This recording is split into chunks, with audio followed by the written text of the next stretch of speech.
अरे यार, आज तो संडे था। सोचा था सेंट्रल जेल वाला एपिसोड दिखाएंगे, थोड़ा सा कुछ उसके बारे में कुछ बताएंगे।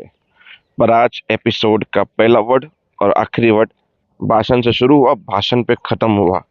मतलब ऐसा लगेगा एपिसोड के स्टार्टिंग में कि आतिशबाजियां हो रही हैं। और क्या आतिशबाजियां थी स्टार्टिंग के एपिसोड में। फिर एंड आते आते जो प्रार्थना ने आतिशबाजियों के ऊपर जो पानी डाला है, भाई गॉड, मेरा मन करा था प्रार्थना को ना मैं खुद वहां पे घुस कर थप्पड़ मारूं। सारे किरकिराए पे पानी फेर दिया प्रार्थना ने। चलो एपिसोड का एंड बता देता हूँ, उससे आपको थोड़ा आइडिया आ जाएगा कि आज के एपिसोड में कौन सी खिचड़ियां पकी हैं। एपिसोड के एंड में पंडित जी ने बोला मुहूर्त निकला जा रहा है, जल्दी कुछ डिसीजन लीजिए, शादी करनी है या नहीं करनी। जहां पे बहन ने बोला हमारे जमाई के साथ किसी ने ऊंची आवाज तक आज तक बात नहीं की, और आपने उसके साथ ऐसी बदतमीजियां की हैं।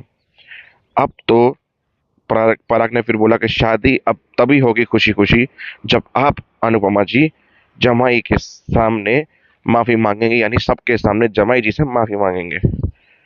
अब अफसोस हो रहा है इस चीज का यार, कि यार प्रार्थना ने ऐसा कुछ किया नहीं और अनुपमा जी को माफी मांगनी पड़ी। वेरी बैड डिसीजन प्रार्थना।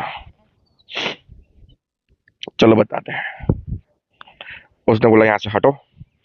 अनुपमा ने एक थप्पड़ मार दिया पहले तो गौतम को।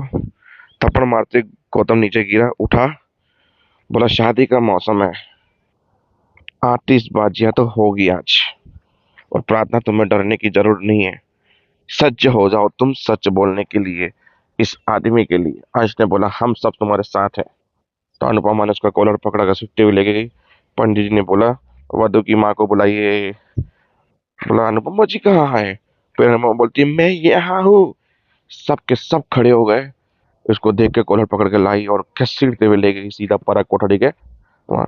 बोला क्या बदतमीजी अनुपमा जी है, क्या हो रहा है यहाँ पे। बोला जब मेरी बेटी की शादी में इतने शुभ मुहूर्त पे, एन मोमेंट पे, अगर मैं ऐसा कदम उठा रही हूँ, इतने बड़े फैमिली के चिराग यानी कि जमाई को कॉलर खींच के लेकर आ रही हूँ, तो जरूर कोई बात होगी ना पराग कोठारी। बोला क्या हुआ, ये आपकी बेटी पे जुल्म उठाता है, टॉर्चर करता है, ये करता है वो करता है। अंश ने ये देखा, फिर अंश और उसके बीच में मारा पीटी हुई।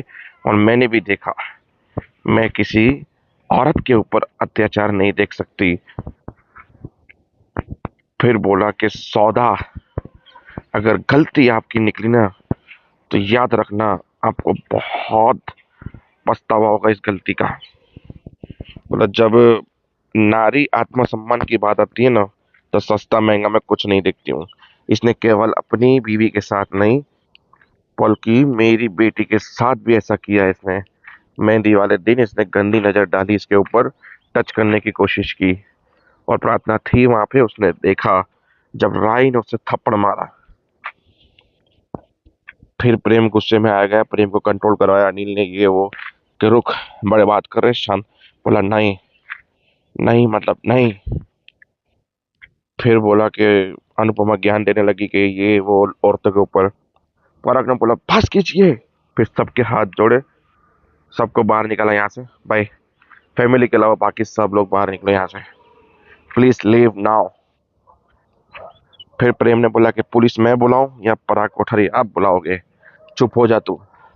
अनुपमा ने बोला क्यों चुप हो जाए। बोला आप तो बिल्कुल ही चुप हो जाओ। बोला क्यों चुप हो जाओ, नारी के ऊपर अत्याचार मैं नहीं देख सकती हूँ, ये वो।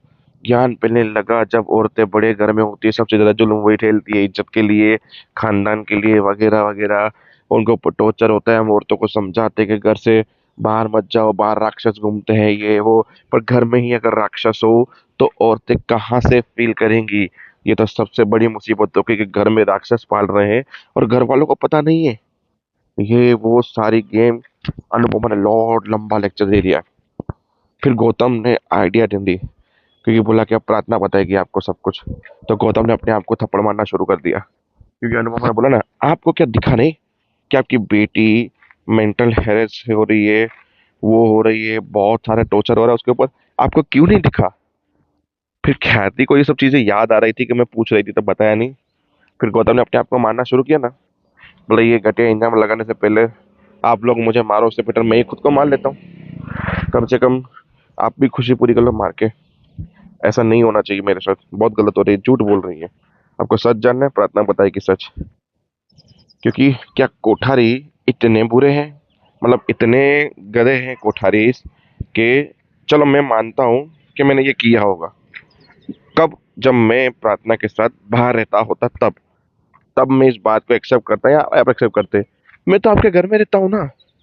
तो क्या आप अपने घर में रहते हुए ये देख नहीं पाए कि भाई मैं आपकी बेटी के साथ जुल्म ढा रहा हूँ? चलो, जुल्म छोड़ो, क्या कभी आपने आवाज तक सुनी है कि मैंने चिल्ला कर बात की हो? मैं एक राजस्थान फैमिली के से बिलोंग करता हूँ, इतने बड़े खानदान से हूँ। हमारे वहाँ औरतों को देवी माना जाता है, पूजिया जाता है देवी को। और मैं उस देवी के ऊपर टॉर्चर करूंगा, मारूंगा? राही के साथ में टकरा के आ गया, राही ने मुझे गलत समझ लिया। और ये सब मैं जानता हूँ राही क्यों कर रही है, क्योंकि मैं हल्दी वाले दिन उसके पापा को लेकर आ गया, तमाशा क्रिएट किया इसलिए।